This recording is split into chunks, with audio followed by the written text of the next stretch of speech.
We have a great program for you this afternoon with many local and national speakers that I know you're going to love hearing from. But before we move on, this event couldn't have come together today without a lot of help. We've got a great staff led by State Director Brian Sychik and Deputy Director Thayer Verschoor. But it's the support of the Trump volunteers that will make the difference here in Arizona and across America. I would especially like to thank our Yavapai County Chair Brenda Dickinson, Verde Valley Contact Al Bradshaw, and the hundreds of volunteers we have here today. Please give them a round of applause.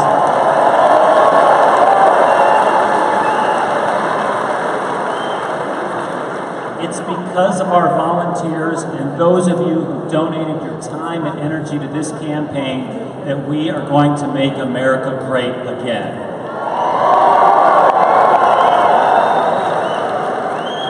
Finally, I will leave you with this: 6, 8, 35, and 108. Those are not lottery numbers. 6 days to get someone registered to vote. If you know someone who likes Mr. Trump but they are unregistered, get them registered this week. 8 days until early voting begins. We want to bank as many early ballots as possible for Mr. Trump, so get your votes in early and encourage other Trump supporters to do the same. 35 days until we elect President Trump.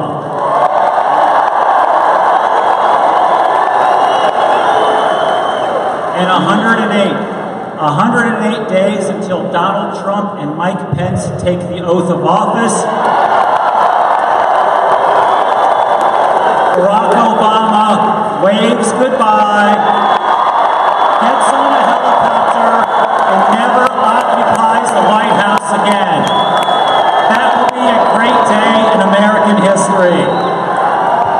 Again, thank you for your support of the Trump campaign. Thank you for being here today, and let's elect Donald Trump, the next President of the United States.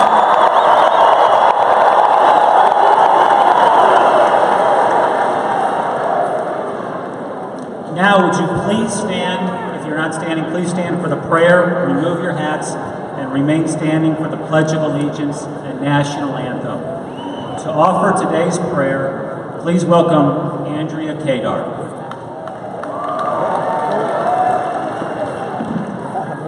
Ladies and gentlemen, bow your heads with me and let's pray. Heavenly Father, we praise you and love you more than anything. And we love seeing these patriots here at this convention hall today. Father, we're so grateful for their faithfulness, for their bravery, their love of this country. And Father, they stand for what is right in your sight. And we love them for that. And today, Father, we ask a special blessing on our nominee for the presidency of the United States, Donald J. Trump. And you actually describe him in Scripture, and you use godly people to describe him. Martin Luther said, "Here I stand, I cannot do otherwise." That's our Donald J. Trump. Job said, "I will not be silenced by this darkness." That's our Donald J. Trump. And Daniel said, "The people who know their God will stand firm and take action." Father, that is definitively our Donald J. Trump. So we lift him up today for safety, for wisdom, and for strength. And in closing, Father, forgive us as a nation. Hear our prayer for mercy. Shower your grace on us, and give everyone in this room a peace that exceeds all understanding. I pray this in the perfect and powerful name of Jesus Christ, our Savior. Amen.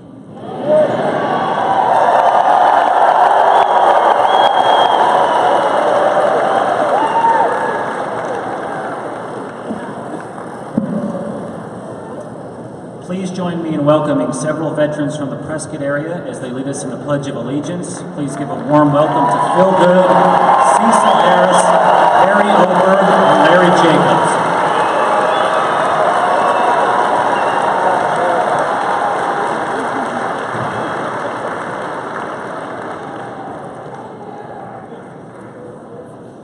Ladies and gentlemen, please stand, remove your caps. Veterans, you can keep your troopers on and render a salute. Please join me in pledge allegiance to the greatest nation on earth. I pledge allegiance.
continue to work for victory.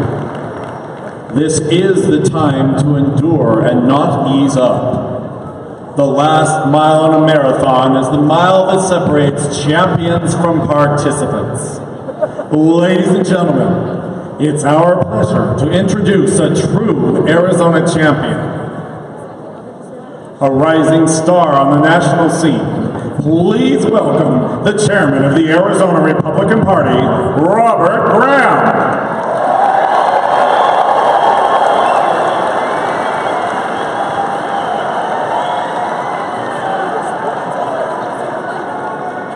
Hey, good to see everybody. Hey, who's going to be the next president of the United States? Wait a minute, who's going to be the president? It is time for us to dig in a passionate, meaningful way and stop Hillary Clinton. It's my pleasure as the chairman of the Arizona Republican Party to have the opportunity to introduce all of our great speakers tonight. I'm going to get right into the program to make sure that you have the best experience possible, and the mission is to elect who? All right, with that being said, the first person I'd like to introduce, you've heard him, you've seen him on TV, he's one of our southern sheriffs, but he's working hard to represent you here in Congressional District 1, Sheriff Paul Babu.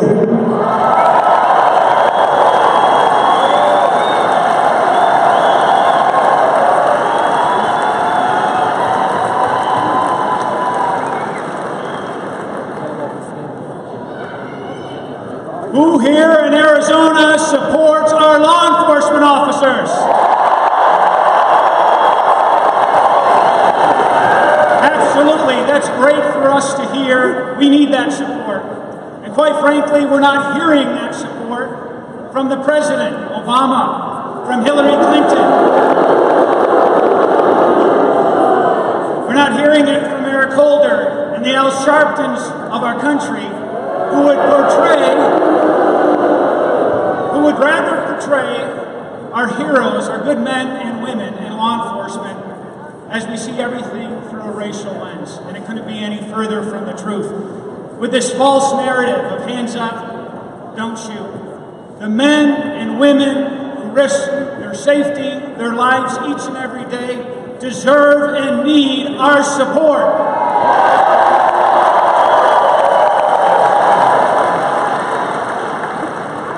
There's a reason why the 14,000 police officers, deputies, Border Patrol agents right here in the state of Arizona proudly support and endorse Donald Trump as our next president.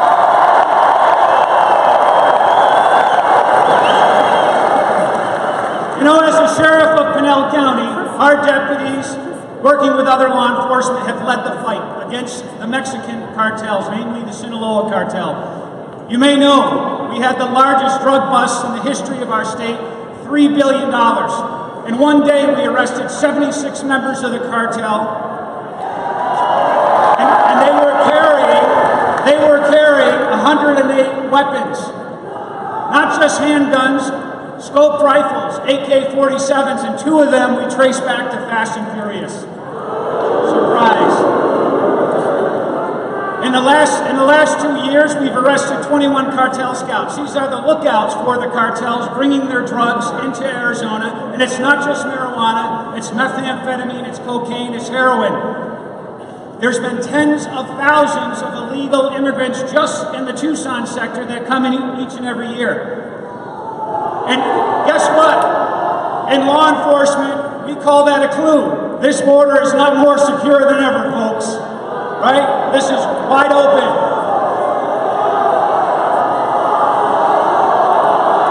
Absolutely. Secure our border.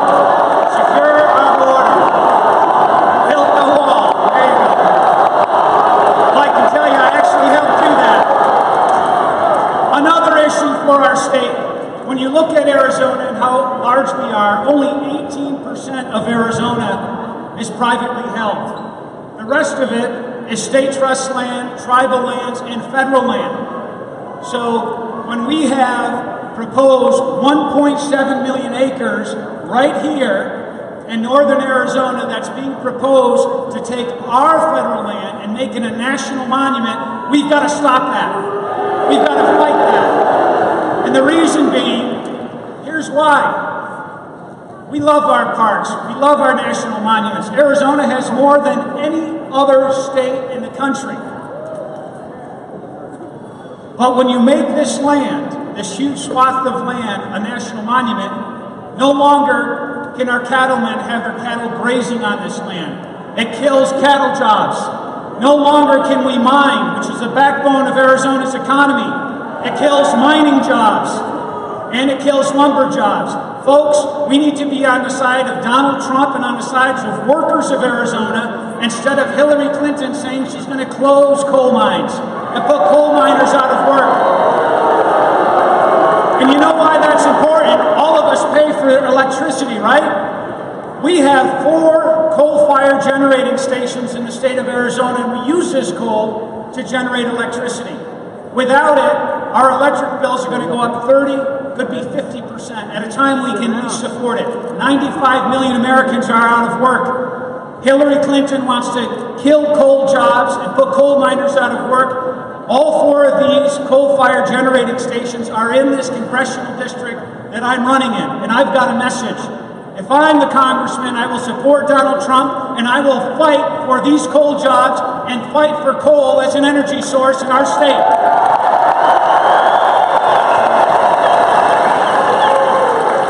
There's clear differences in all of these races. The Democrat that I'm running against used to be a Republican right here in Yavapai County, and he was fired by you as the voters because he voted for 64% tax increases under Napolitano. This is the wrong direction. And when you have that kind of debt, and you're going to hear from our beloved Governor Jan Brewer, who helped restore our economy in this state. We don't need more tax and spend liberals in Washington who think that by spending more money, that's going to grow our economy. It's just the opposite. We need people that stand up for our Second Amendment freedoms. I will. Like Donald Trump, I've been endorsed by the NRA, and I stood up face to face with President Obama and told him that his executive orders are unlawful.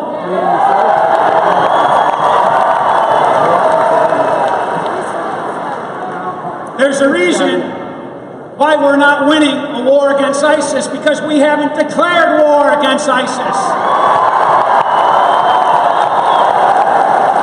I served our nation 20 years in the Army, from a private to a major. I served a tour in Iraq. And there's a reason why we're fighting ISIS. When President Obama says we're going to win, sends 50 soldiers over to Syria. We're really going to win, sends 250 more. Folks, we either fight them there or we fight them here. And as a lawman, as a citizen of this country, we must defeat ISIS where they are, not here in our country.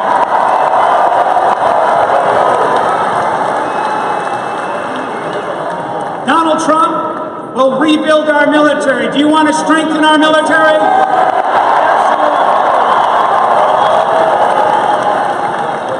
I can tell you, my opponent says he's going to vote for Nancy Pelosi and he supports Hillary Clinton. I support Paul Ryan and Donald Trump.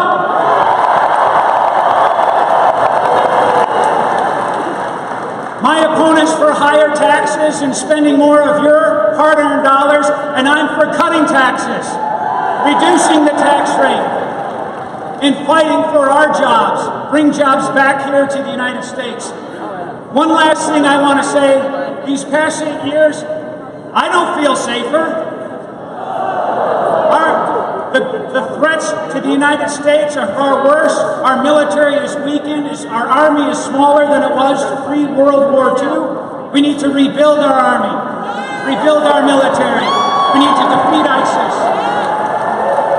Our national debt is now $20 trillion. It's doubled in the last 8 years. So if you want something different, as I do, send people to Washington. I've pledged I will support Donald Trump's agenda to make America great again.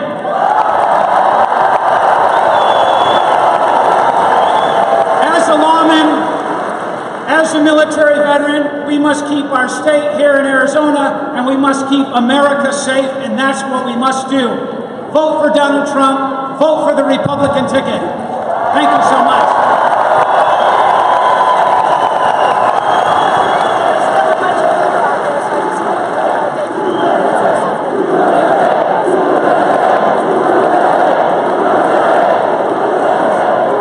Let's hear it once again for all of our law enforcement in the building. Let's remind the Democrats and the progressive left that law and order goes equally with the United States of America. All that being said, I want to introduce you to another special speaker, one that we all know very well, and I think she likes to have breakfast with scorpions, or scorpions for breakfast. The next person is Governor Jan Brewer. Please welcome her to the stage.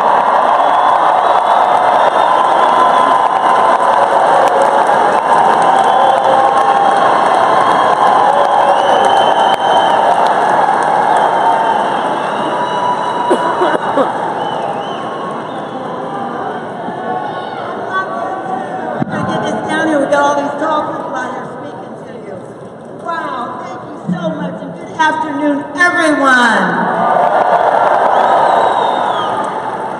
Wow, you guys are a terrific crowd. We appreciate so much for you all being here this afternoon and to to support Donald Trump, who's going to make America great again.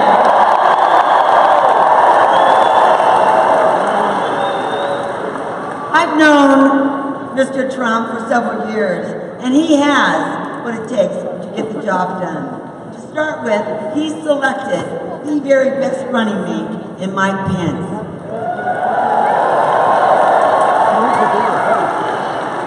During my tenure as governor, I worked alongside Mike as Indiana's governor, and he's done such a marvelous job there. Lessons, by the way, that Washington, D.C. could really learn from.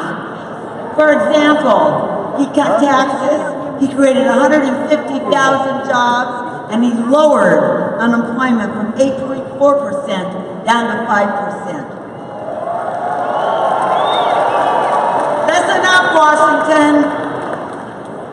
With his record of cutting taxes and creating jobs, I know we will all be proud of Governor Pence tonight when we watch the Vice President debate.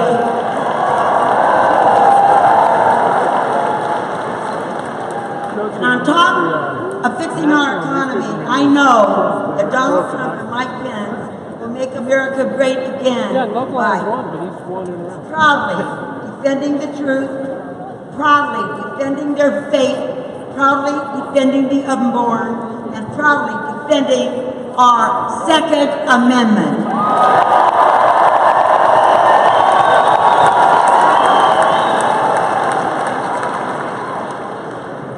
You know what I like most about Donald Trump?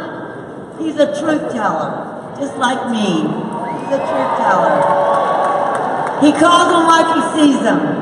For example, he's not afraid to call a Christmas tree, well, a Christmas tree. He's not afraid to call a radical Islamic terrorist a radical Islamic terrorist.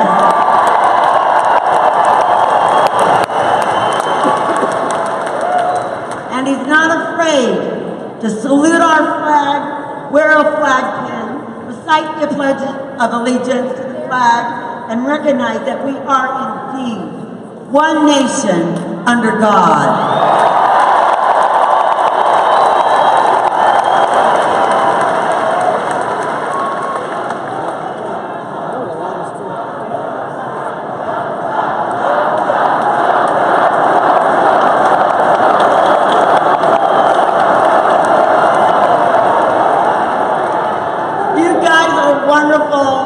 Love you all up here in Yavapai. Now, on a little different note, Hillary Clinton, that's another story.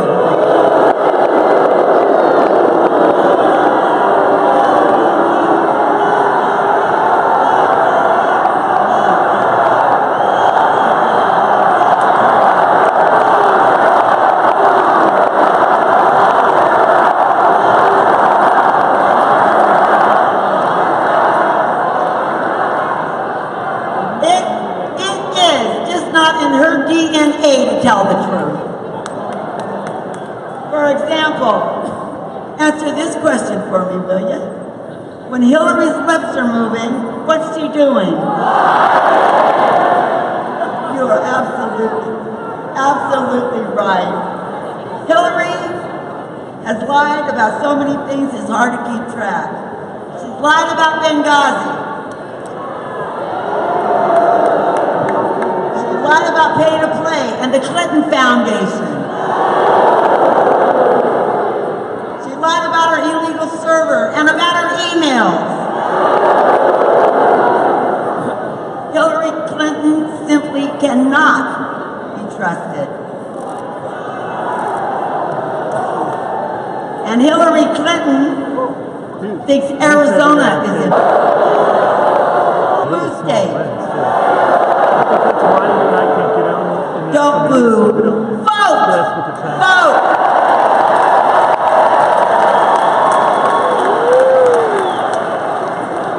For the sake of our country and for the sake of the world, we just can't let it happen. Trust me, the Clinton campaign will stop at nothing to see Bill and Hillary back in the White House.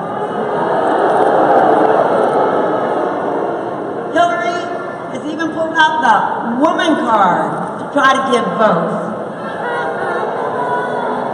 Well, let me tell you, I've run several elections in my career and in my life, and I have won each and every one of them. And I never asked anyone to vote for me because I was a woman. I always wanted people to vote for me.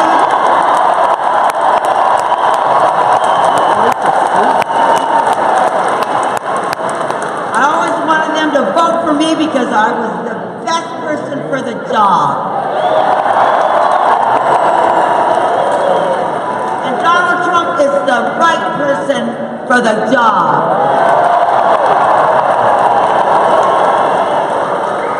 He will bring jobs back to the economy. He will fight radical Islamic terrorism. And most importantly, he will secure our border and build the wall.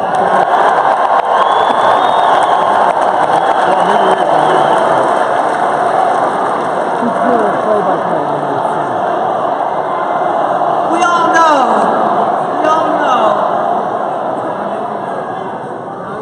as you all know, I fought President Obama every single day as your governor.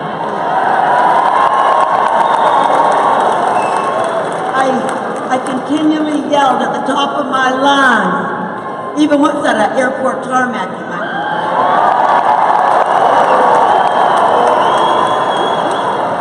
Mr. President, do your job, secure our border.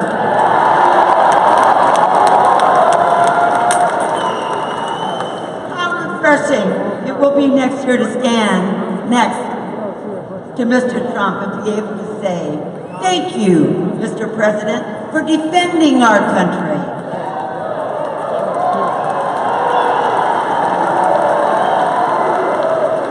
Thank you, Mr. President, for standing with our law enforcement officers and all our first responders.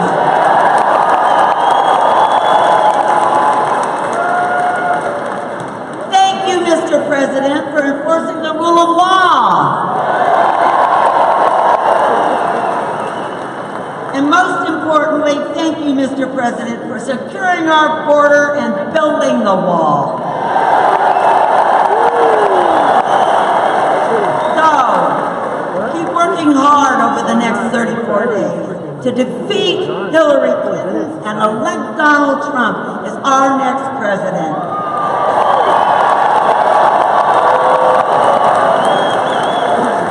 So together, all of us can make America great again.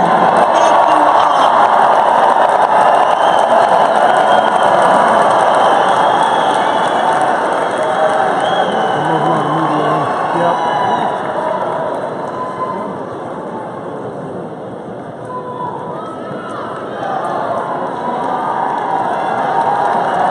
All right, everybody, let's hear it again for Governor Jan Brewer.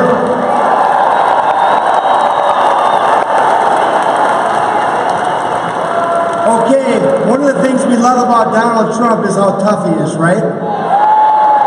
So we've got a guy, he's one of our own, and he's considered the toughest sheriff in the United States and the world. Sheriff Joe Brown.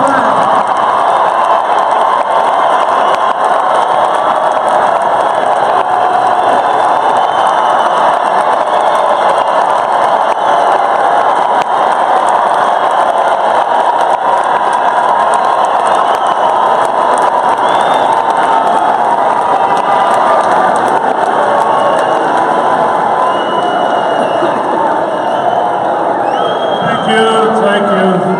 Always had trouble walking this universe walk here. So, thank you. Thank you. Prescott, what a great place. By the way, I'm not reading that. I don't know what it says. Don't tell it. All right, I gotta get a few things off my chest, if you don't mind.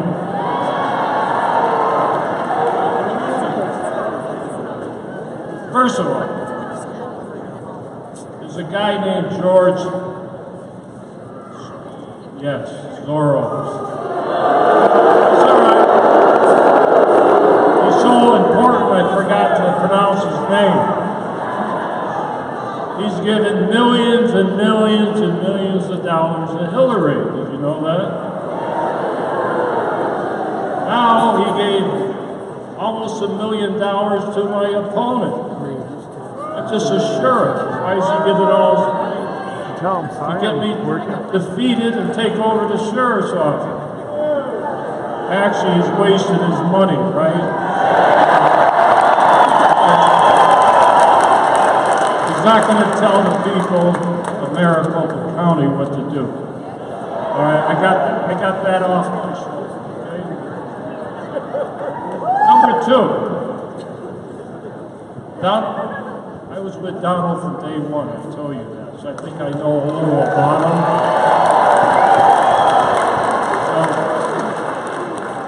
Phoenix is a great city. I became very, not angry, you never get angry, but the city of Phoenix made a big deal because Donald was shaking hands with some Phoenix cops. And he put that on his campaign. He shakes hands with every cop. I'm with him, I know what he does. So why is the city of Phoenix telling him to take down his commercial because there's a few dedicated Phoenix cops shaking hands with him? What's wrong with that? He does it with everybody.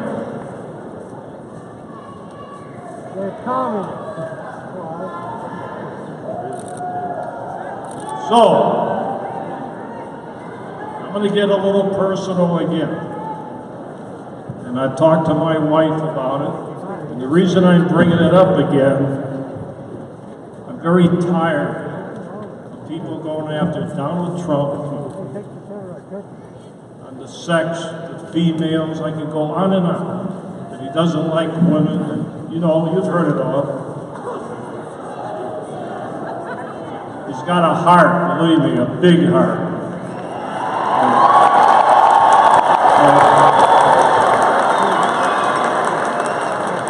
I've supported a lot of presidential candidates, and I can go into the list. But he's different. The day I met him in July of last year, I knew he was different. And I will never forget him for what he's done for my wife.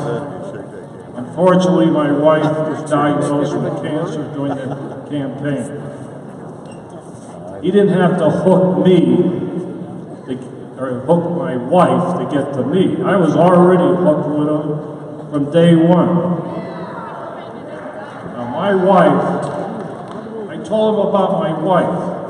He picks up the phone, talks to my wife for 6 minutes. That's before we taped a national show in Phoenix. Next time he's back, he calls my wife again. Comes back, calls my wife again. Recently, he called my wife again. In fact, he was a little late getting on the stage because he wanted to talk to my wife. And I bring that, and by the way, he doesn't even know what my wife looks like. Never met her personally. So one day, I let that happen. So I bring that out. All this garbage of this universe. Every time he says something in a rally, I've been to many of his rallies, a rally is there to rally. It's supposed to get you guys excited.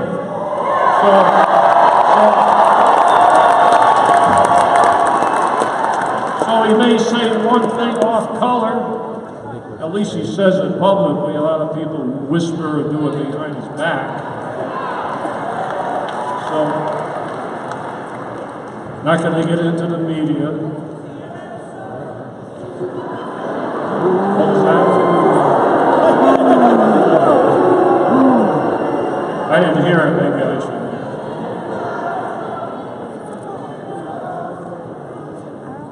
He loves cops, loves our military, loves our veterans, which is special for me because I'm all of that. So let's work hard for him to get him elected. Let's carry Arizona.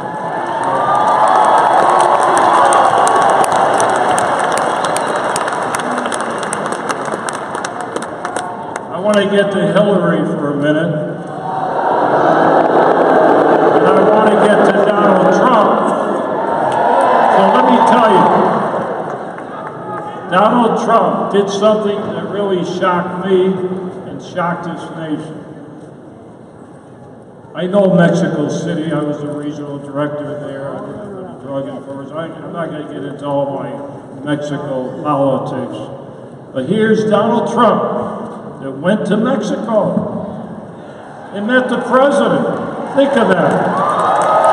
Now, I'm shocked because I thought they hated him more than me. So, I've been trying to meet the president of Mexico for 2 years. They still won't let me in there, but that's okay. Isn't that great? He went behind closed doors. And he met the president, and he probably made a deal. Think of that. That's how you do it in Mexico. You make deals. A little whiskey, and you make a deal. Where's Hillary? Wait a minute. She didn't go this time. She never went there before. Maybe 5 times she went to Mexico, including Obama, when that's the most important country for drug traffic and illegal immigration, and the Secretary of State is the most important government official for foreign affairs other than Obama. And where were they? They still haven't gone there. Now, Donald Trump, right from the beginning, he talked about illegal immigration and the wall. Everybody else didn't want to whisper that. He made all the candidates talk about illegal immigration. If it wasn't for him, we wouldn't be talking about it. Now, he talks about putting up the wall. The wall is great. It's great also to keep the drug traffic out of our country. And let me tell you, he brought that up. He brought the drug traffic up. I don't see anybody even today talking about the drug traffic from Mexico. So he's been ahead of the game. Then the terrorism, he brought that up. So does he have a psychic ball? Or is he just smart and uses common sense? That's what it is. We need a guy in the White House that has some common sense and some guts. I'm going to tell you, I'm not going to use a certain, I'm not a psychologist. I'm just a senior citizen that's been around a long time. But I'll tell you, when he says he's going to do something, his character will make him do it when he takes office.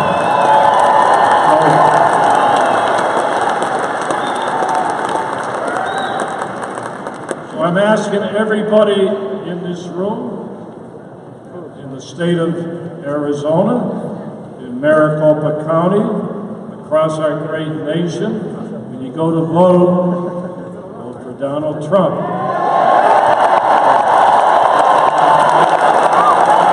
I'm going to tell you something.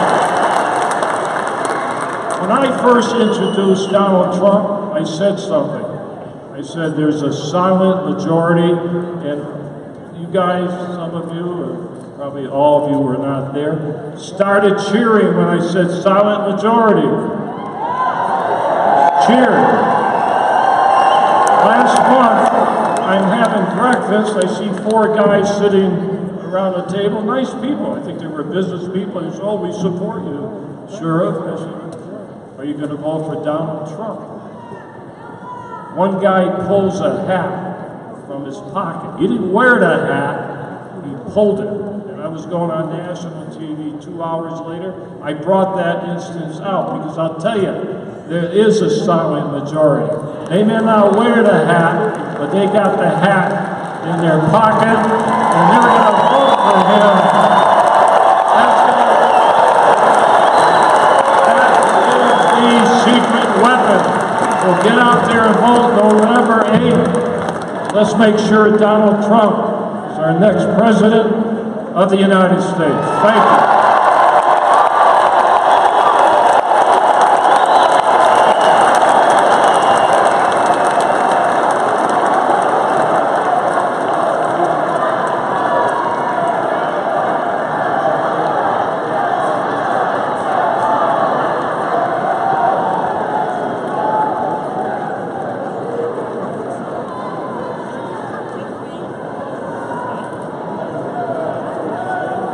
One more time for Sheriff Joe Arpaio.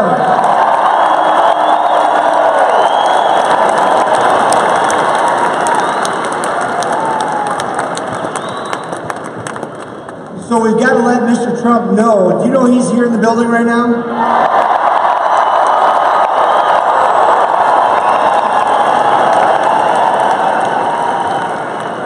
He is so fired up. The guy has more energy and more emotion and more passion to make America great again than I've ever seen since he started his campaign here in Arizona, if you remember, down in Maricopa County. That being said, who do we want as the President of the United States?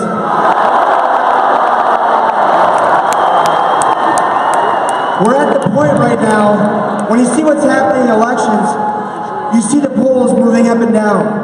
One of the things that I've told the media repeatedly is he's a non-traditional, disruptive candidate.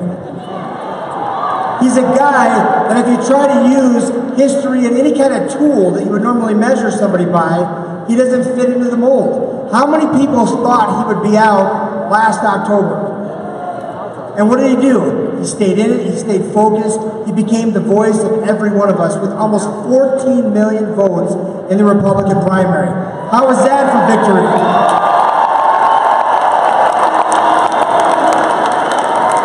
So people have to start to realize that Donald Trump is no accident. He is somebody that stood up. He says, I want to make America great again, but he says, I want to make America safe again. He says he wants to make America prosperous again. He wants to bring back jobs to our country. What a concept. In contrast, you have a Republican nominee for president, Donald J. Trump, who has actually had vision. He's taken risk. He's been creative. He's done what an entrepreneur does, and he's built jobs. He's built thousands of jobs. He's had an impact on the quality of life on thousands and thousands and thousands, not just Americans, but people abroad, because his country has gone global, his company's gone global. When you think of somebody like that, what that is telling you, and what it should tell all Americans, is that this man has experience putting people to work again.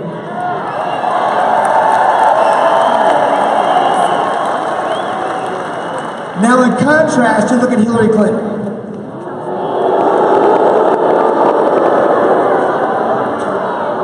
You saw her financial report, right? $276 million. She claims as if she's a common person in that. But do you know that every dollar that she's earned has been on the back of hardworking taxpayers? Her and Bill Clinton have used public office to do what? To become rich, to become powerful, to have influence around the world, and to do so much damage on what we care about is our liberty and our freedom. Do you think she loves America? Does she care for our law enforcement? Is she interested in the prosperity and freedom of all Americans? We have to unify in a way that is real, it's passionate, it's emotional. We have to drive to have the best outcome. When you think about this election, you heard Governor Brewer come up and say that the pundits and all of the media are saying that this state is in play. Now look, when you think about this, the polling's come out and said he's only up 2.2. We've done thousands and thousands of phone calls. We're calling into your home, and if you've received these calls, thank you for taking the surveys so that we can get a better idea. I can tell you something right here, right now. Arizona will be Donald Trump, victor.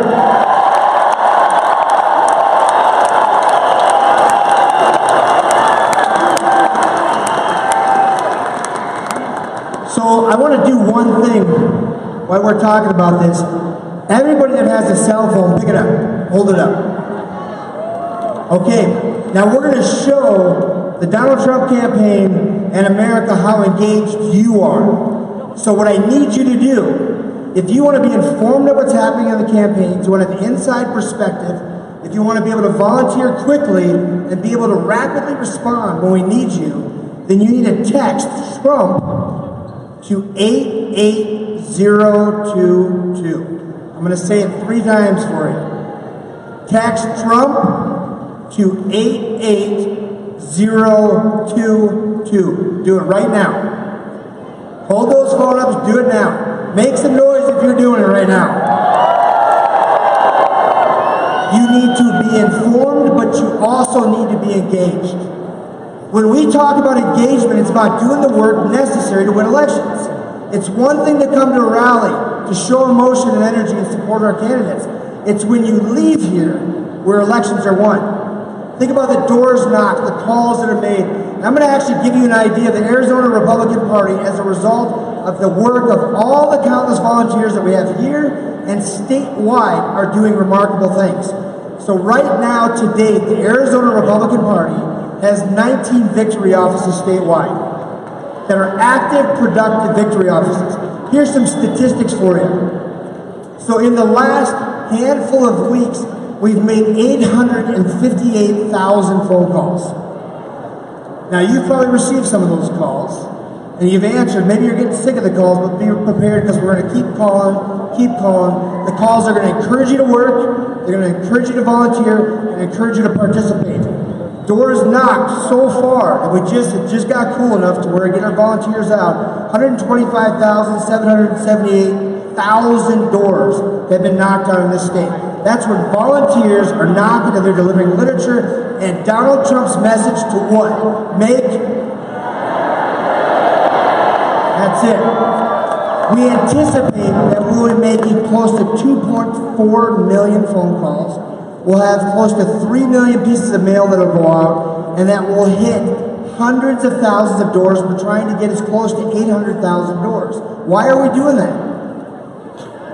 To make America great again, to engage people, to get them out to vote. When your neighbors see your yard signs, when they see you holding up your display and your support for Donald Trump, they feel more comfortable doing it. When you say this is so critically important, you hear about the Supreme Court, but how about the Supreme Court appointees? But what about the other 5,000 appointees that a president makes? Do you like the EPA? How about the IRS? How about the Department of Education? Think about where we are. How about the Department of Justice? Here they are using politics once again to try to stack the deck. The New York Times and other agencies in the supposedly nonpartisan, unbiased media has put their hands squarely on the scale, and they're doing everything they possibly can to tip this election in favor of Hillary Clinton. You cannot let that happen. We need to tell them who's going to be the President of the United States. Say it louder. Who's going to be their President of the United States? It is it. It's up to you, it's up to the people in this room to engage to make it happen. Make America great again is the mission, and it's our purpose. Now, a couple dates and times that you need to be aware of, because this election is right on our heels. So we have 7 days and 10 hours until the early ballots drop in your mailbox. Okay? Thousands and thousands, hundreds of thousands of voters vote the first 2 weeks of this election. So in 7 days, they have the opportunity to start voting. You have to be passionate. You have to engage. I always say to the media that Hillary Clinton, the ice queen, is going to melt in Arizona.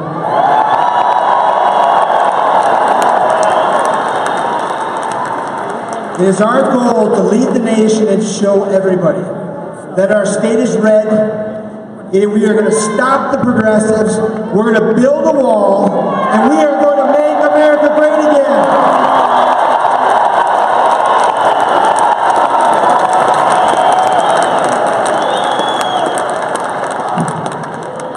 All right. Now, I have the great opportunity to introduce you to somebody that you know well. And he's somebody that serves with a passion here. He serves with a passion back in New York. He is somebody that when I call him, I can call at 2 in the morning, 5 in the morning, 7 in the morning, he picks it up. He doesn't sleep anymore. And that's our treasurer, Jeff DeWitt. Jeff DeWitt is the COO of the Donald Trump campaign, and he is doing so much to assure not only the victory here in Arizona, but to make sure that we win nationwide. It's people like Jeff, and guess what? He's a volunteer like you. So it's about how committed you are in your space to make sure we have the best outcome. I want to introduce you to my friend, somebody that cares deeply about you, America, and this presidency. The next person I'd like to introduce you to is Jeff DeWitt.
And to think they want to take our guns away. Not on our watch.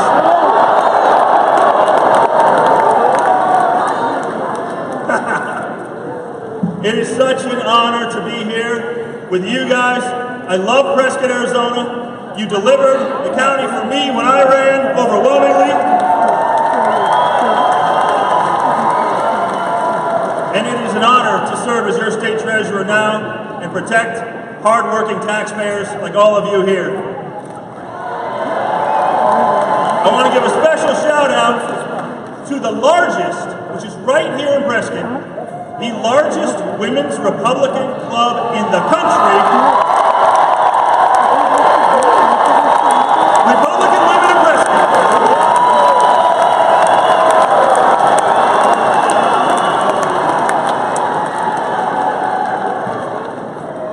And they are great. I brought my beautiful wife Marina up here. She's been with me the whole way. It's been an honor to serve as state treasurer, and it's again now a bigger honor to serve as chief operating officer and chief financial officer of the National Trump campaign. We are going to make America great again.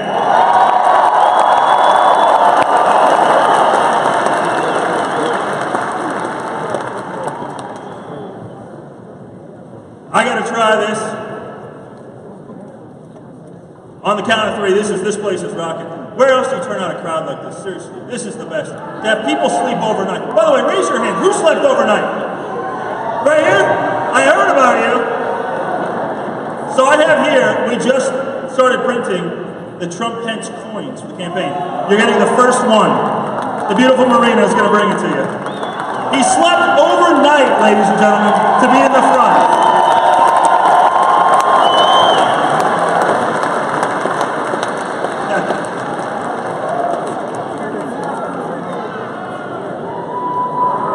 We are going to make America great again, everybody. I promise you, we're working so hard.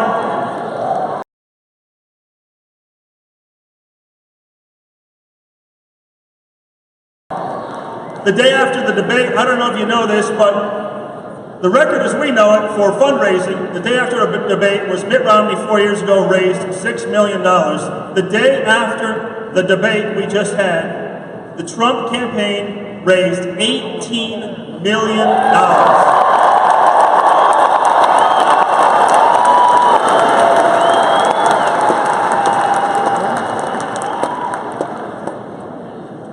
So let's rock this place. On the count of three, say vote Trump. Ready? 1, 2, 3. Vote Trump! What are we going to do to protect our Second Amendment? Vote Trump! What are we going to do to make our neighborhoods safe again? Vote Trump! What are we going to do to make our military strong again? Vote Trump! What are we going to do to bring economic prosperity and jobs back to America? Vote Trump! And ladies and gentlemen, what are we going to do to make America great again? And now,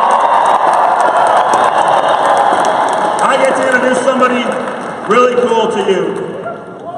Someone who served our country and has a Medal of Honor. Everybody please give it up. Medal of Honor winner Mike Thornton.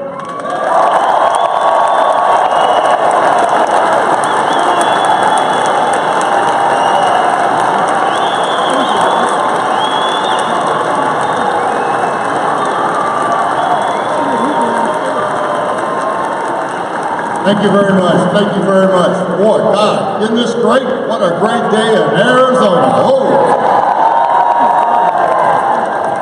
I'd like to thank each and every one of you great Americans out there, patriots, and my comrade in arms, the men and women who serve this great nation to keep us safe and free. God bless each and every one of you.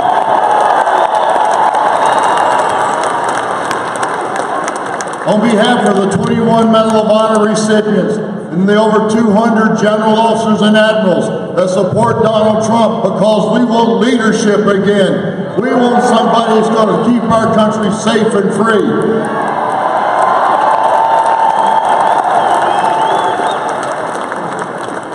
Ladies and gentlemen, I have said around, this is the most trying time in my lifetime. We cannot stand 4 more years of this type of leadership.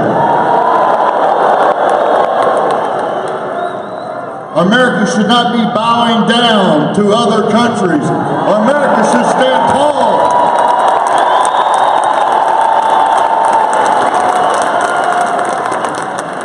You know, we talk about how this great nation was represented by the Constitution of the United States. Well, Mr. Obama and Secretary Clinton are trying to change it to the Obama-Clinton colors. So we cannot let that happen.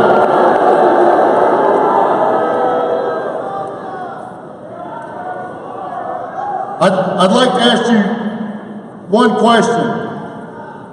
How many jobs has Mrs. Clinton got started in this great nation of America?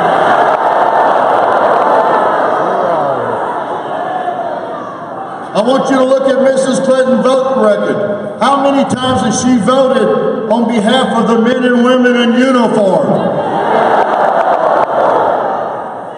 And we look for leadership.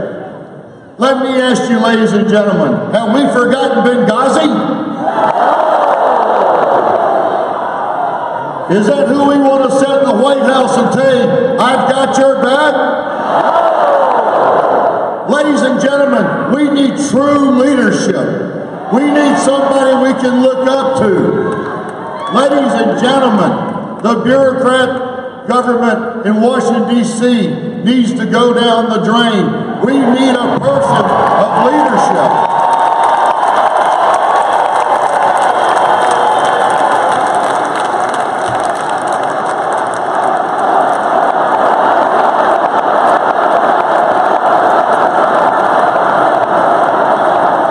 So what I'd like to do right now, ladies and gentlemen, I have the great honor and the great privilege to introduce the next president of these United States, Donald Trump.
I am so thrilled to be back in Arizona.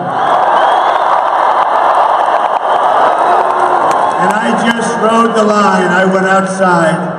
They say they have 15 to 20,000 people outside. I've never seen anything like it, except that other Trump rallies. Pretty amazing. And they're watching on a big screen, and I just want to thank them very much. They're all outside. It's a little bit hot. That line is very long, but all of the folks outside, we want to thank you very much. We love you. Thank you. And if anybody in this room would like to give up their place to some of the people outside, please raise your hand. Raise your hand.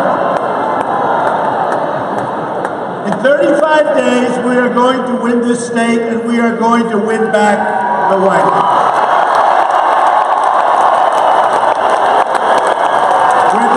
Make America rich again. We're going to make America rich.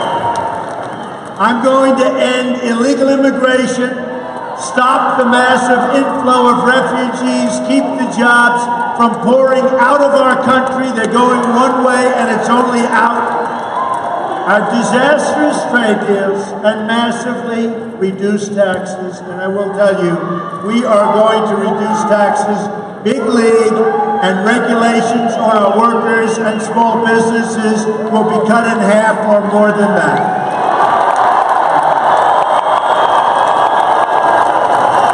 My economic agenda is very, very simple. Jobs, jobs, jobs.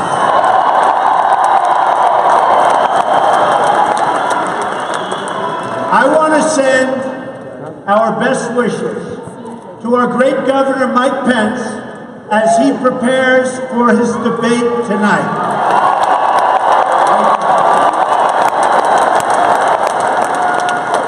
The debate will be a contrast between our campaign of big ideas and bold solutions for tomorrow versus the small and petty Clinton campaign that is totally stuck in the past. We are change. She is for 4 more years of Obama, and we can't take that. Clinton can't talk about real problems facing our country because she's the one who helped create all of those problems in the first place. They're not going to be able to do anything about it. To hide her corruption, she deleted 33,000 emails after getting a congressional subpoena. Wow, how she got away with that?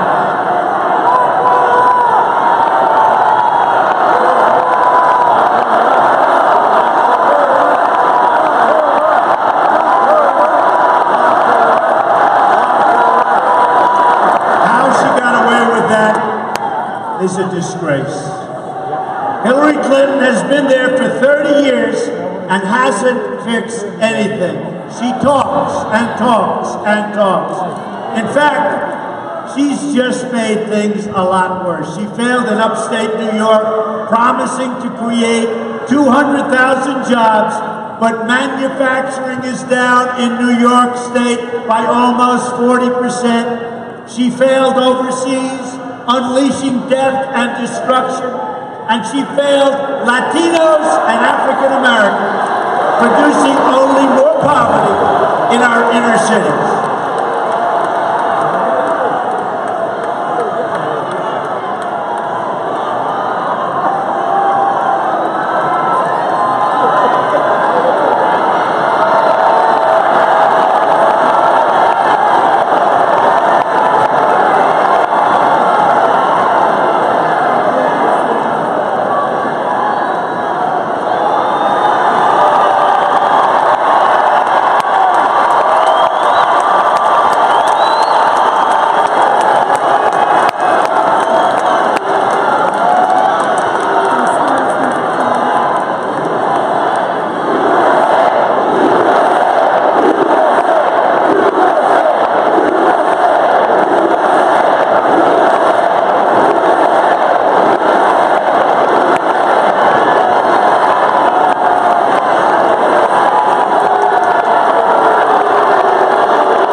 She was in the United States Senate, but she didn't. She named a few buildings, that's all she did.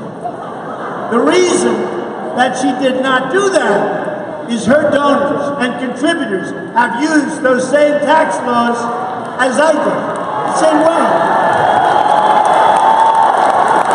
I know all of their names, and I know who they are, but it's not up to me to make them public figures.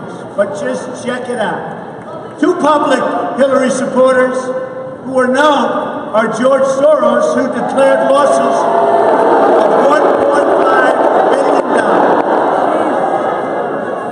Soros declared 1.5 losses, $1.5 billion in just 6 months. And Warren Buffett declared $873 million. Ask them, did they write off those losses? Oh, I doubt it. Oh, I doubt it. And there are many, many more. Many, many more. We could go through a long list, but just take a look at her donors. I know how the tax code works better than anyone, and I'm going to fix it so it's fair and just and works for you. Works for you.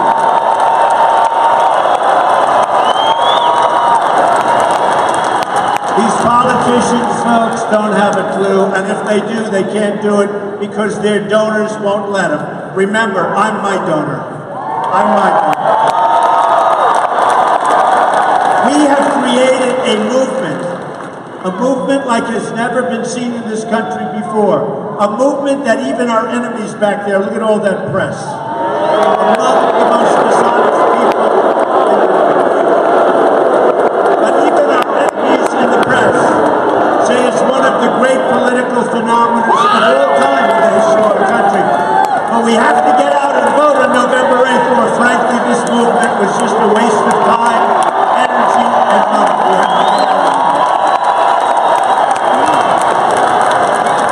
And do your early ballots if you can. I've made my money as a very successful private business person following the laws of our country. Hillary Clinton made her money as a corrupt public official, violating the law and putting her government office up for sale.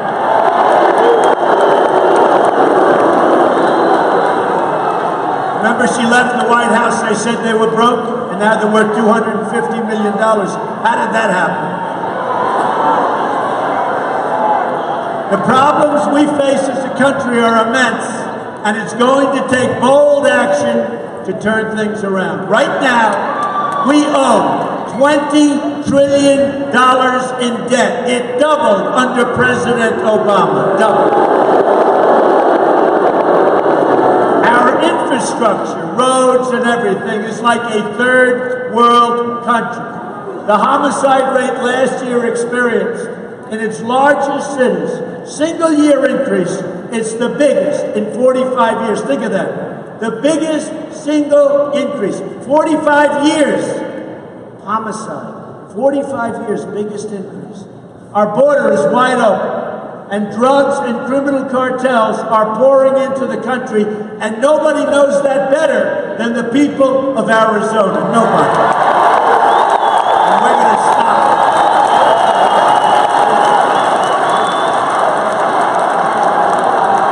We're going to stop it fast.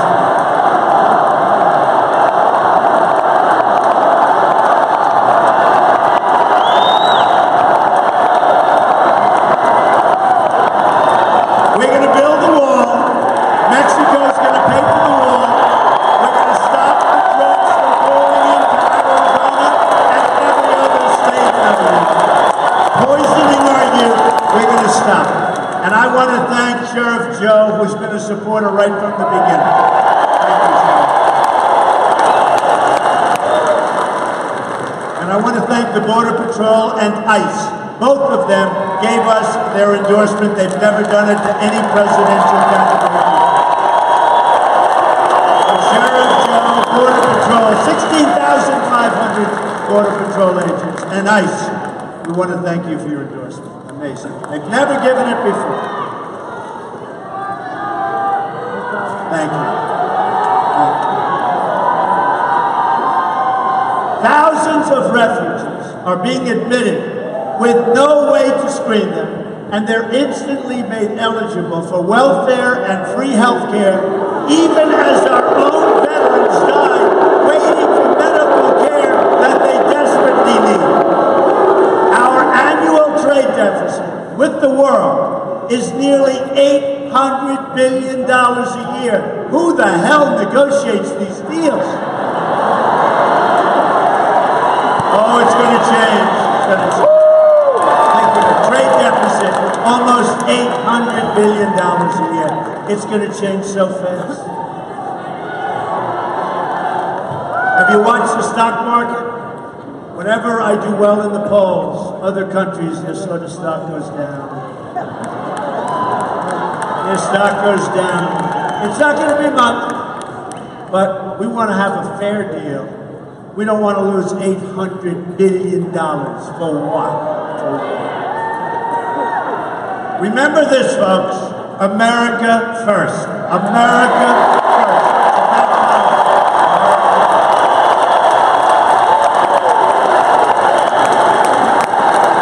The federal budget is a complete and total disaster.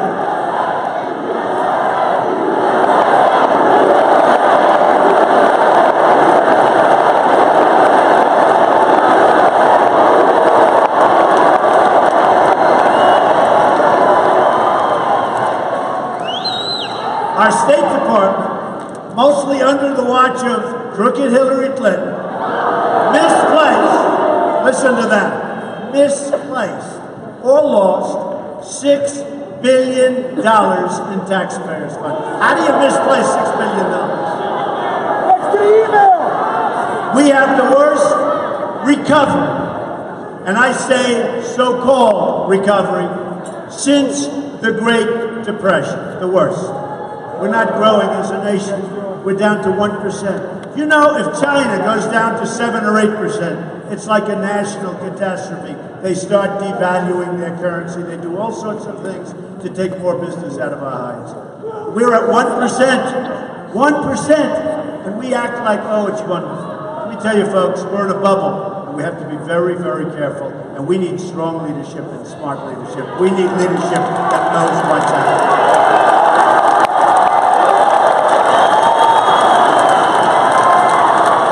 We're a nation divided with race riots in the street.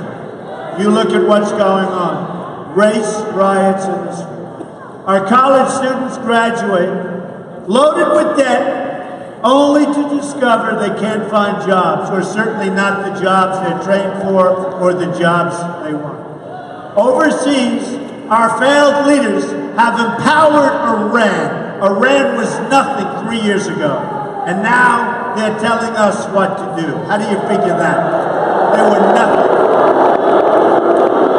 And they are on their way very easily to nuclear weapons because of one of the dumbest deals in the history of our country.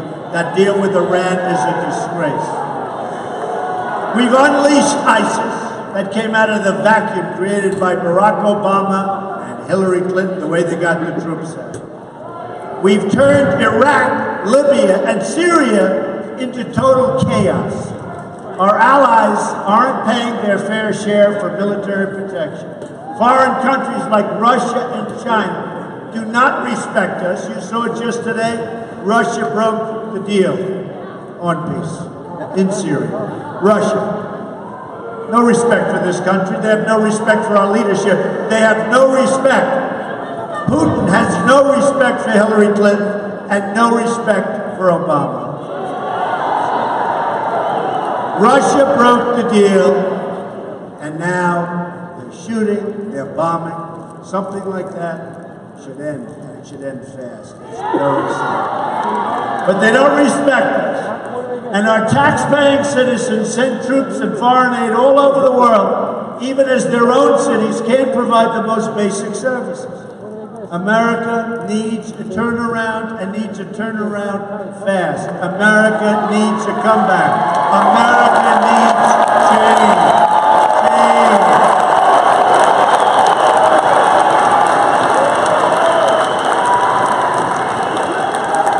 And that's why I'm running.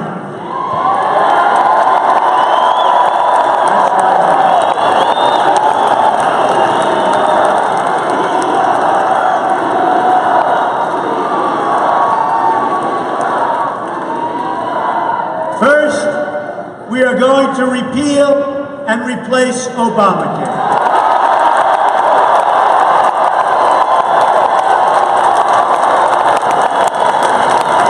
The architect of Obamacare, you remember this from 2 years ago? Jonathan Gruber admitted in front of a group of his so-called friends, unfortunately one of his friends wasn't so friendly, admitted that the whole sales pitch on Obamacare was a lie. He called it the stupidity of the American voter. Do you remember that? But the only stupidity was the stupidity of our leaders who passed this disaster into law over the objection of the American people. And it was all a big lie, because without the lies it would have never passed. Even the Democrats would not have voted for it. President Obama said, if you like your doctor, you can keep your doctor. He promised his plan would reduce premiums by $2,500. Instead, they went up by over $5,000, and people can't afford it.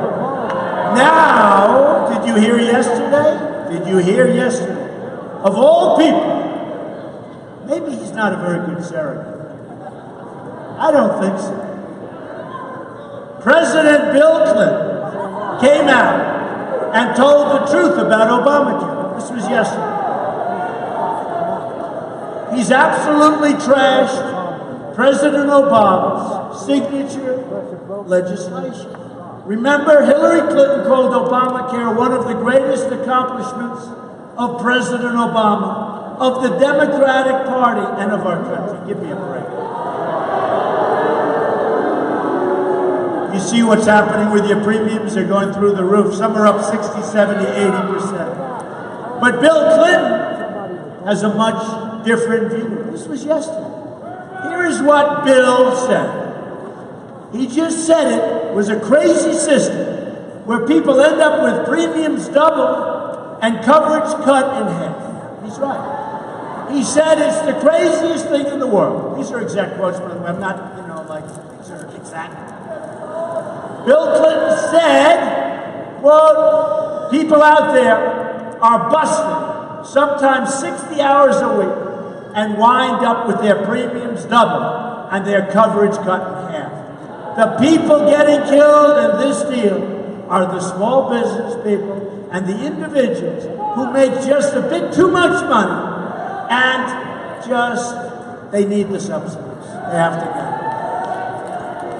He said they're making just a bit too much. He's actually right? Clinton added that it doesn't make any sense and that the insurance model doesn't work. Now, I've been saying that for a long time. At least he's honest. He's very late. In the meantime, she wants to double down on Obamacare. I'll bet he went through hell last night.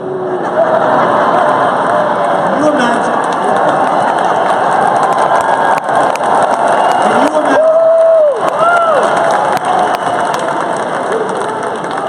Can you imagine what he went through after making that statement? He went through hell. But honestly, there have been many nights when he's gone through hell with Hillary.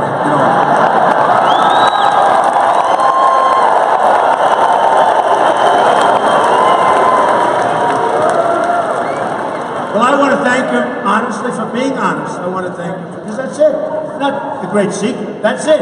Exactly what he said is it.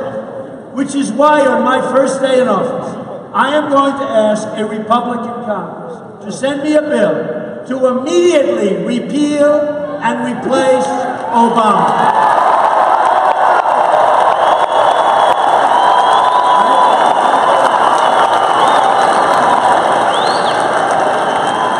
This is essential for Arizona because of Obamacare. Most of the state will only have one carrier next year, if you can believe that. They're all leaving.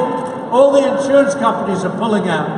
And premiums are expected to go way above 50% next year. Good luck, folks. You better hope Trump wins, I'll tell you what.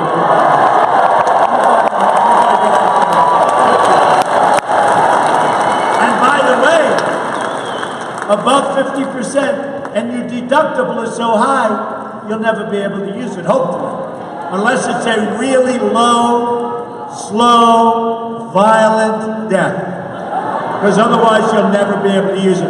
Your deductible is so high that you'll never be able to. So you're paying far more and you're getting nothing. You're never going to be able to use it. Deductible is too high. Early ballots are mailed out on October 12th in Arizona. And you need to mail them back as soon as you can.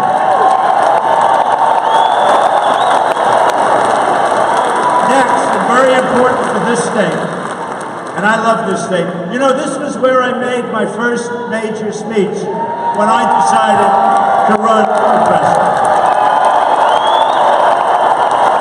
And we had a massive crowd. And everybody was surprised, except for the people that were in the room and me.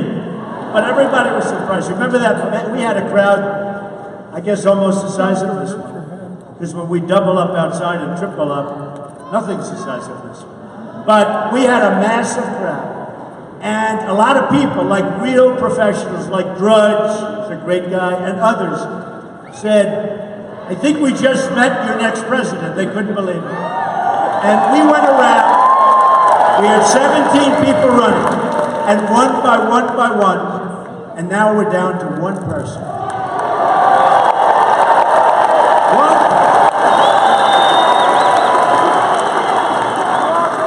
And it's the difference between making America great again and having a failed nation, because she will create a failed nation. 4 more years of Obamacare, we cannot take it, and I think she'll be worse.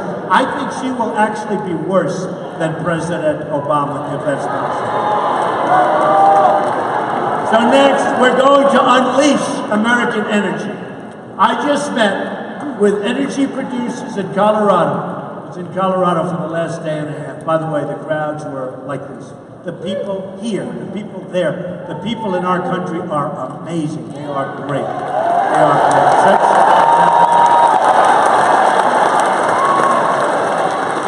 And these leaders in the energy field are pleading with the government to let them create jobs and wealth for the United States. But it's virtually impossible. As part of our plan to reach 4% growth, and I think we can do much better than that, and create at least 25 million new jobs, we are going to lift the restrictions on shale, oil, natural gas, clean coal, and all forms of job-producing American energy. Fixing our trade deals will be the foundation of our economic revival. Do you remember on June 16th of last year, I ran? And one of the primary things was immigration, illegal immigration, wall. Okay, we know that. The other thing was fixing our trade deals. Because we are the worst. You know, we have the greatest negotiators in the world in our country, but we don't use them. We use political hacks, and we're going to fix our trade deals. China, Japan, and Europe are printing huge sums of money.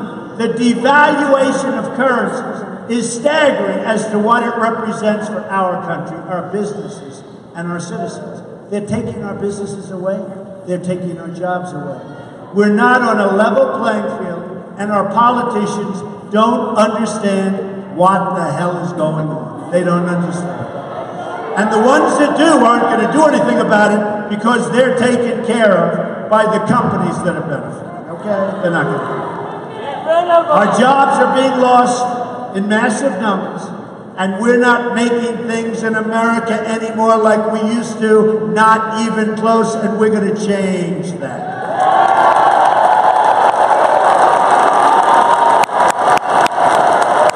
Too much is being made in other countries.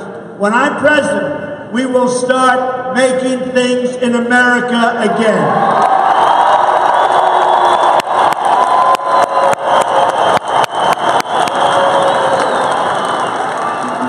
Companies like Apple and others will start making their computers and iPhones in our country.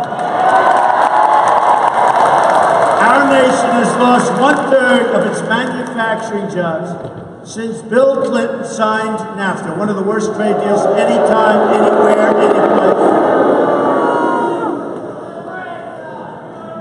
And I'll tell you, that was a deal that was heavily supported by Hillary Clinton. The signing of NAFTA was perhaps the single worst trade deal ever made, not in this country, anywhere in the world. It wiped out huge sections of our manufacturing and other things. And believe me, we're going to do a lot about that. That's easy.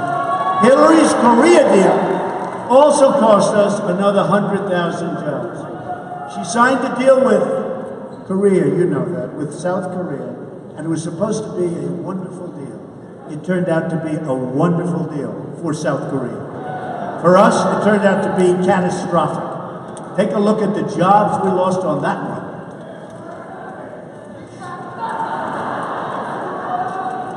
Since China entered the World Trade Organization under the Bill and Hillary backed deal, 70,000 factories have shut down or left the United States. When I saw that, I said, wait a minute, that has to be a misprint. 70,000?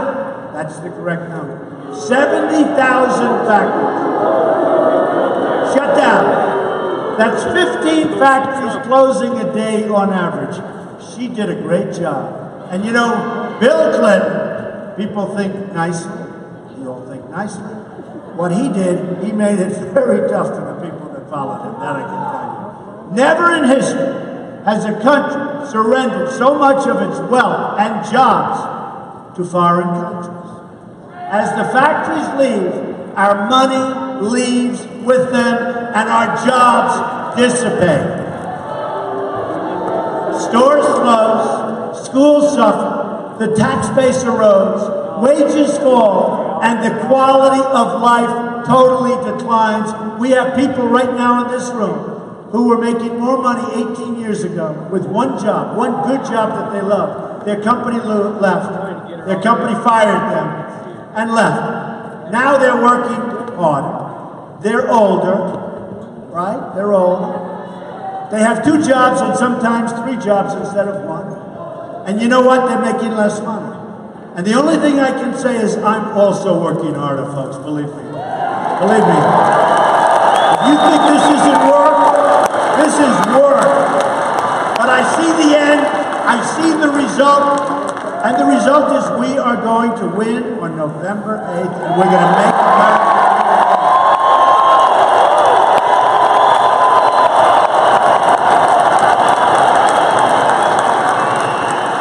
We've rebuilt other countries at the expense of our own. That's not going to happen anymore. And we're going to get along. We're going to get along with countries. I mean, look at China. China drains money out of us like we're a bunch of babies.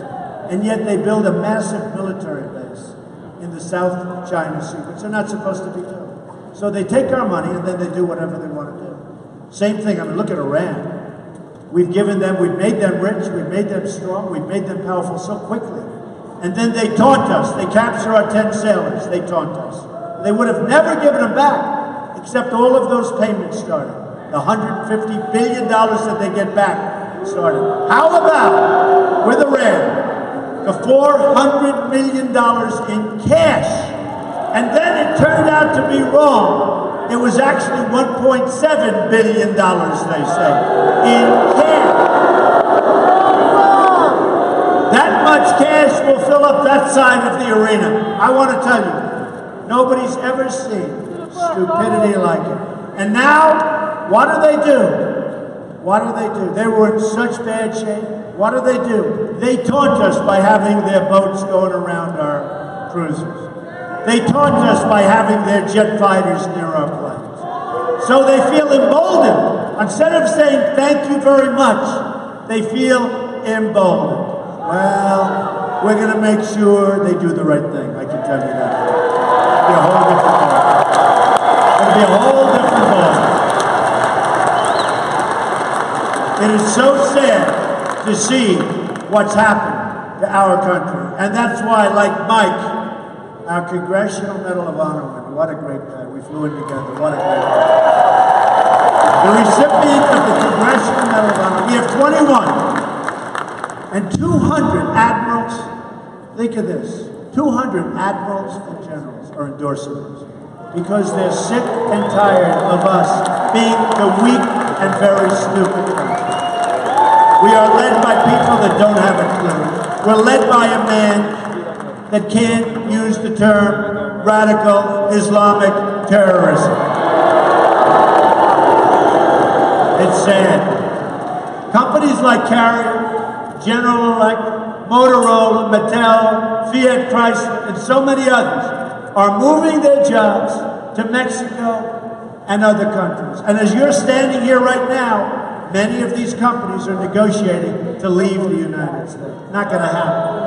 And now Ford has announced 2 weeks ago that it's moving all of its small car transportation and production to Mexico. Think of it. That's on top of the massive $2 billion that they're all, and you saw 2 years ago. And I think that's why I'm going to win Ohio and Michigan, because 2 years ago,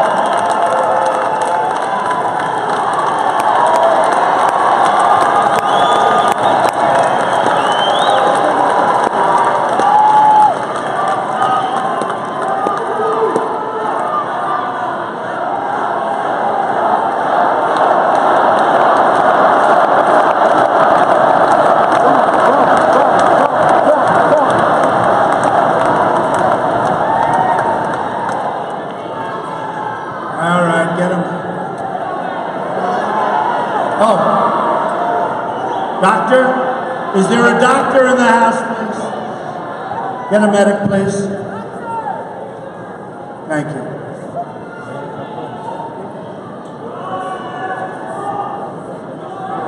A doctor, please. Thank you. Thank you very much. Thank you very much.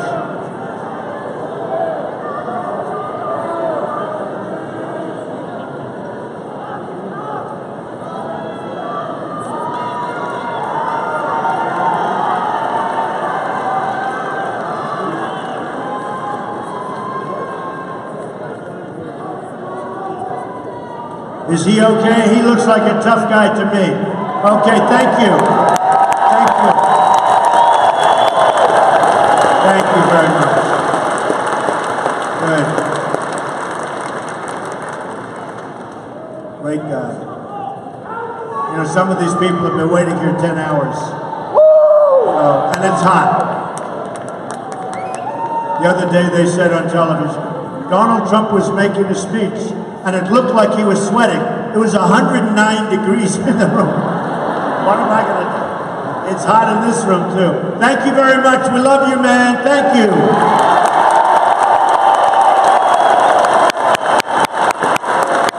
And that's why I think we're going to win the state of Michigan and Ohio, because I've been talking about the car business and the car production capacity moving to Mexico. I've been talking about it for 6 years, and you look at what's happening. Mexico is like the 8th wonder of the world in terms of the factories they built. You know the story. I have a friend that builds plants, and he tells me what's going on in Mexico is unbelievable. I say, what about the United States? He goes, not so much. We're going to have that change. We want Mexico to do great. I met with the president of Mexico, great guy. But we want Mexico to do great. But you know, it's got to be a two-way highway, doesn't it? It has to be a two-way highway. So we're going to bring back our car production. We're going to win Michigan. We're going to win Ohio. We're way up in Ohio, by the way. We're way up in Arizona from behind.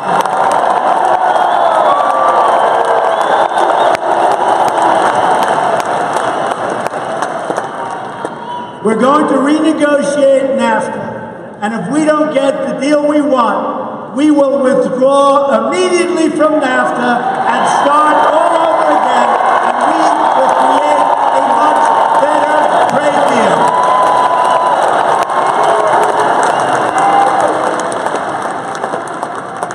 You know, NAFTA's under a different tax system. They're under a VAT system, and the deal is defective, and it's been that way for many years. And when we sell into Mexico, we get charged a big fat tax. And when they sell into us, they get no tax. It's a defective deal. That's why you don't see deals coming the opposite direction. So it's been so defective. Why didn't people like Hillary Clinton and these people in office renegotiate that deal with Mexico right away? Okay? Because you can't have the deal that way. We're also going to stand up to foreign currency manipulation, which is the single greatest threat that we have on our trade, and there is nobody that does it better than China. They are grandmasters. And we're going to apply tariffs and taxes to countries that cheat. It's very simple. Jobs will leave from other countries and come back into the United States, believe me. Will come rushing home, our schools and communities will be revitalized, and our poorer citizens will get new jobs at higher pay and have brand new hope for their lives.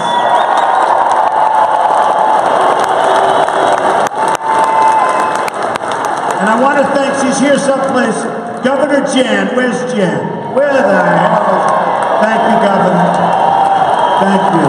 Boy, that's a good group for Sheriff Joe, and that's a good, and Jeff and everybody, thank you, and Joe, thank you.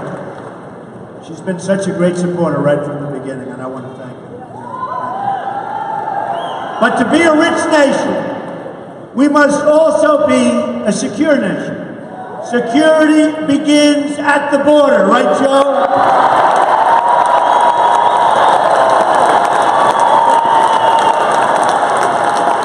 A nation that doesn't control its borders is not a nation at all. A country that doesn't protect its people just isn't a country. Our government that doesn't put its own, and remember this, when a government doesn't put its own citizens first, this is a government unworthy and unfit to lead its people. Totally.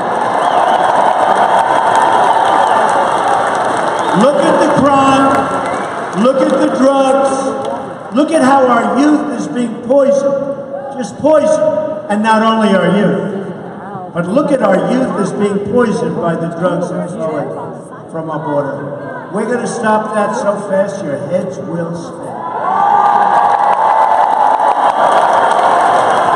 Here are some heartbreaking examples of how our government has failed our citizens. Countless Americans who have died in recent years would be alive today if not for the open border policies of Hillary Clinton and Barack Obama. She wants totally open. Come on in, everybody. Come on in. Enjoy yourself. Pick up your health care. Pick up your health care better than your veterans. Better than our veterans in many cases. This includes incredible American lives, like 21-year-old Sarah Root, whose parents I've gotten to know, and they're incredible people. Heartbreaking. The man who killed her arrived at the border, entered federal custody, and then was released into a United States community under the policies of Barack Obama, Hillary Clinton, and this administration. He was released again after the crime, and now he's at large, and nobody has any clue as to where he is. Sarah had graduated from college just the day before with a 4.0 grade average. She was #1 in her class, and she died a day after graduation, killed by a vicious animal that should never, ever have been out. Also among the victims of the Obama-Clinton open border policy was Grant Ronnebeck, a 21-year-old convenience store clerk from Mesa, Arizona. He was murdered by an illegal immigrant gang member. And by the way, day one, the gang members, the drug lords, all of them, they're out.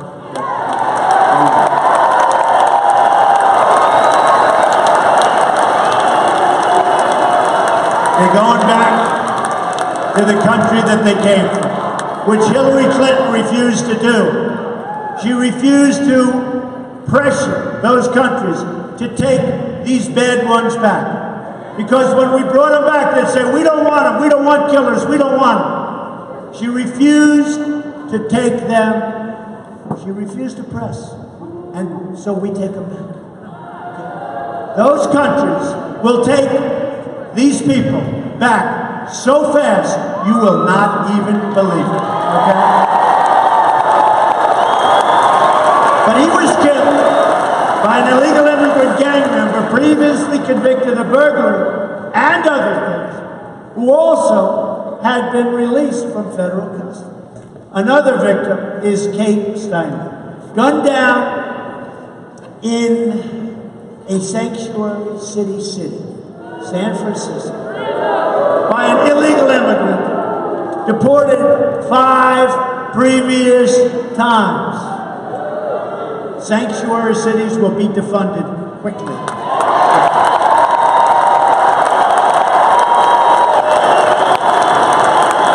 Then there's the case of 90-year-old Earl Erlander, who was brutally beaten, savagely attacked, and left to bleed to death in his home. The perpetrators were illegal immigrants with criminal records who did not meet the Obama administration's priorities for removal, even though everybody said, get them out and get them out fast. In California, a 64-year-old Air Force veteran, Marilyn Ferris, was sexually assaulted and beaten to death with a hammer violently. Her killer had been arrested on multiple occasions, but for whatever reason, and nobody knows why, was never deported. Also in California, my good friend Jamil Shaw, great guy. Many of you have gotten to know Jamil. Lost his amazing son at the age of 17. Great football player, wonderful student, going to get scholarships to colleges. He was walking home to see his father. He was viciously shot and killed by an illegal immigrant with 3 gun charges as well as battery of a police officer. But he was not deported from our country, and nobody knows what's even happening. A 2011 report from the Government Accountability Office found that illegal immigrants and other non-citizens in our prisons and jails together had around 25,000 homicide arrests to their name. Homicide arrests. There are more than 2 million criminal aliens in this country right now. When I am president, we are getting them out, and we are getting them out.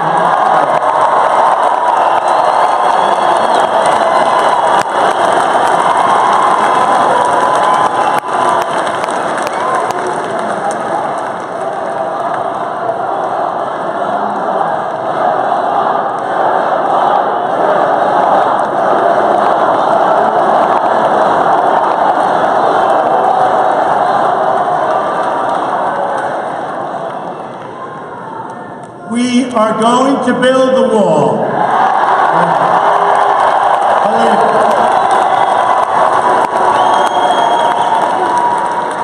Okay, are you ready? Who's going to pay for the wall? Who? They are. They don't know it yet, but they are. And you have to understand, they're great people. The Mexican people are incredible people. Their leaders are much smarter than our leaders. And between the border and trade, tremendous advantage is taken of the United States. Tremendous. Joe knows that. Everybody knows that. And we don't do anything about it. We don't, because we're led by people that don't know. Honestly, they're incompetent. They don't know what they're doing. Now, we have a massive trade deficit with Mexico. When you look at the trade deficit, and then when I say they're going to pay for the wall, you'll understand it exactly. Because the wall is peanuts compared to the trade deficit that we have. So when you have that kind of a trade deficit, and you want something built, it's going to be paid for in one form or another by Mexico. You can count on it 100%.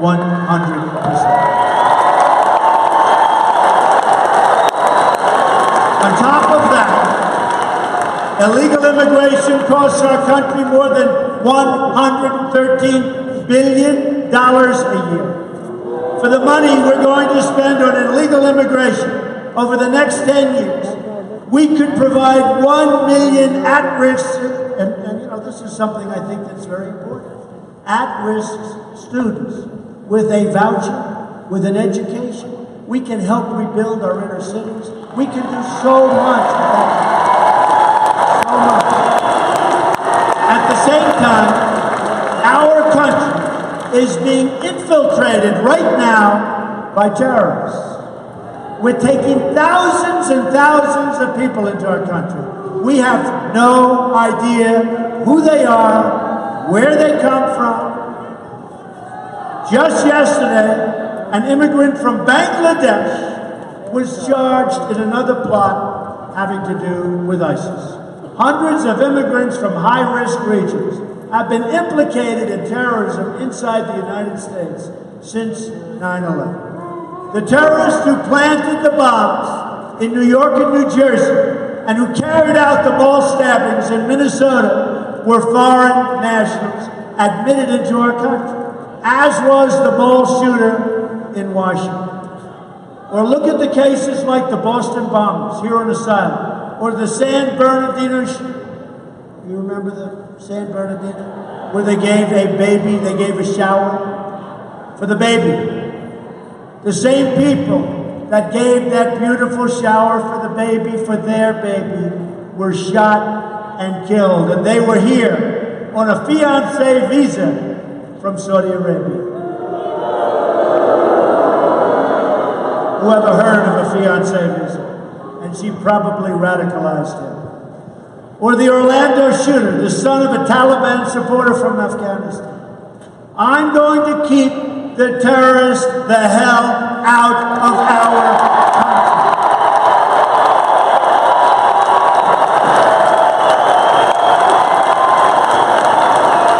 Hillary Clinton wants a 550% increase in Syrian refugees. Hillary is for open borders. Just come on in, folks. Come right on in. Just take whatever you want. not running to be president of the world. I'm running to be president of the United States.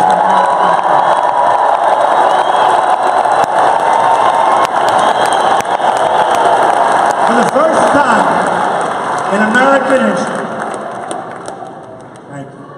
For the first time in American history, we have the endorsement, as I said, of the ICE officers, the Border Patrol people, Sheriff Joe, so many, Jane, so many people have endorsed us, especially over the last short period of time. They see what's happening. They see what's going on. They see a movement. By the way, the press is being driven crazy. They are being driven crazy.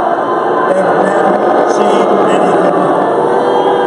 They are not happy. They have never seen anything like what's happening right now in our country. And The press needs a little more integrity. They have never seen anything like it. Don't we love it? Don't we love it? We are going to build a wall. We are going to enforce our laws. And we are going to keep our people safe. The chaos, the violence, and the crime will come to an end beginning in January of 2017.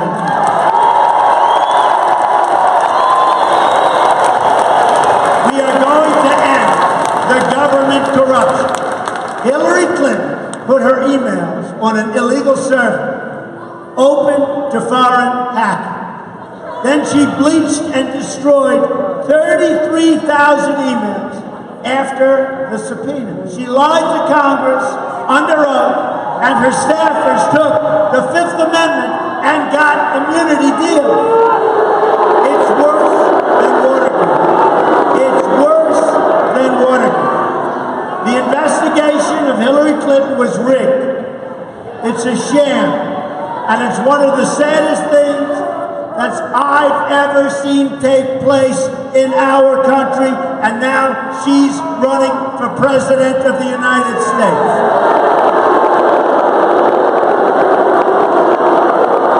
We've become a banana republic, and today we learned that the FBI made a deal, and it was a side deal that people didn't know about, with Clinton's top aides, that it was okay for them to destroy their laptops. This was just reported.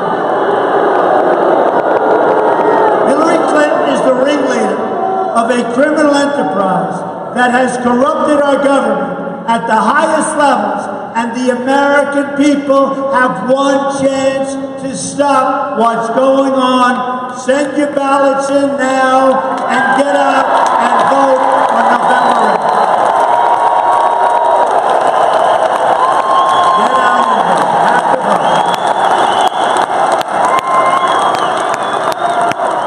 Don't let them take this away from us, folks, because they may talk about this great movement like they've never seen, but you know what? If we lose, it was a big, fat waste of time, energy, and at least in my case, a lot of money.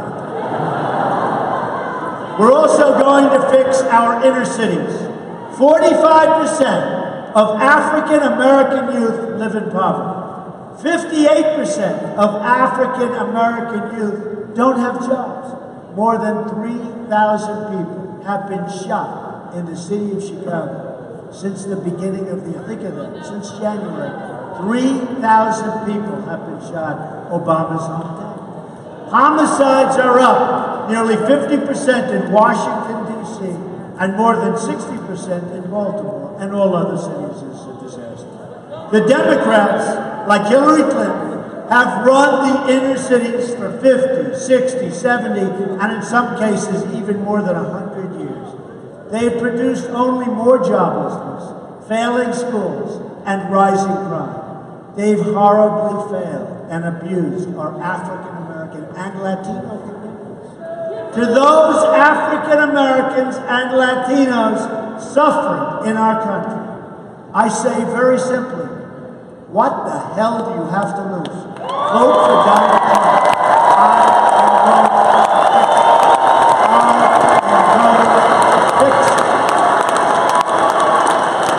The It can't get much worse than I say it. What do you have to lose? I'm going to fix it.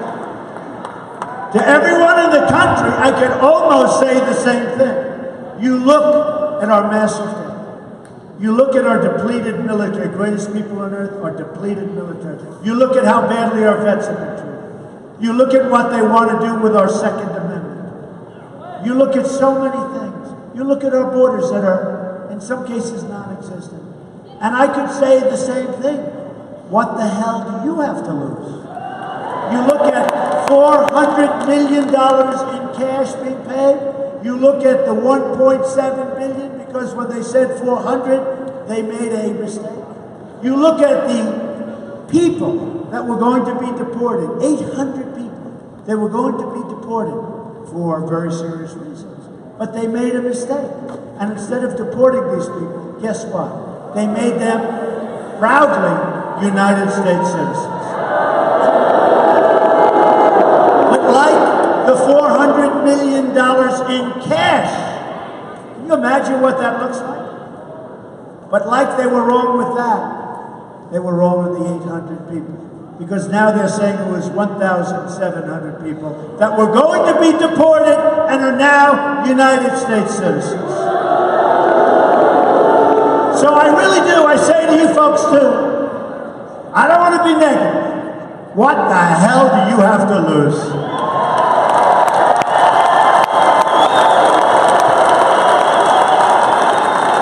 We will have safe communities for everyone. School choice for your children. We're going to, by the way, end Common Core and bring education in.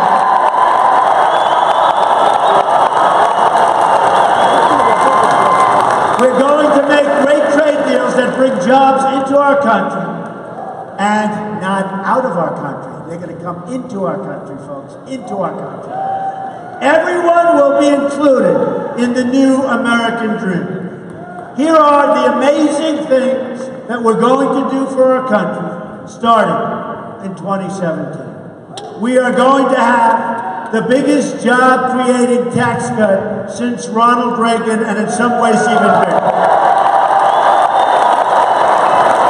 Hillary Clinton is going to raise your taxes very substantially. We are going to eliminate every unnecessary regulation which is choking our companies, and she wants to increase regulation. Stop the jobs from leaving our country and going to other countries. If they want to do that, it's fine, but there will be retribution. There will be consequences to be paid.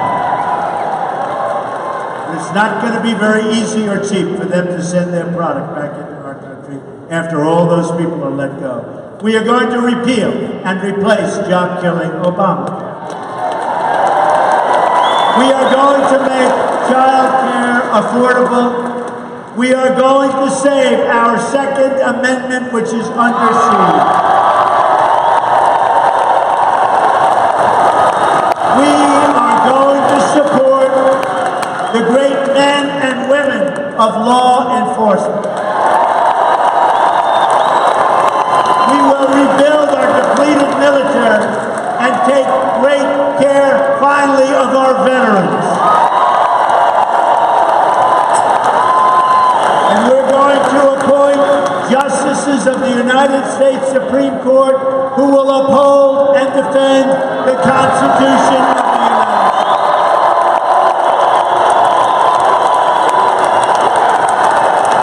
We are going to rebuild America. We are going to revitalize America. We are going to unite America.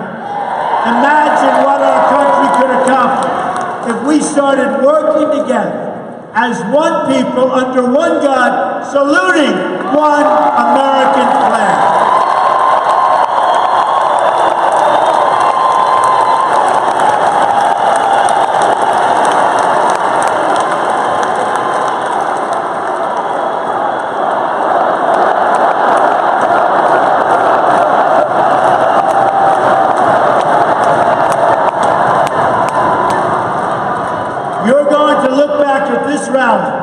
For the rest of your life. You're going to remember this day. We're going to make history. This is a movement like nobody has ever seen before.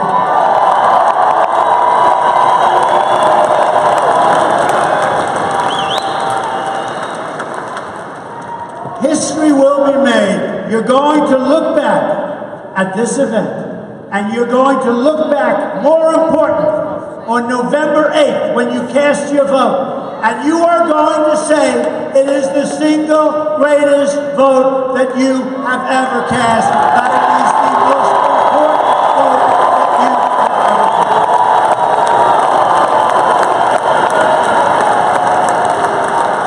cast. You are going to be proud of your country again. And you're going to be proud, hopefully, of your president again.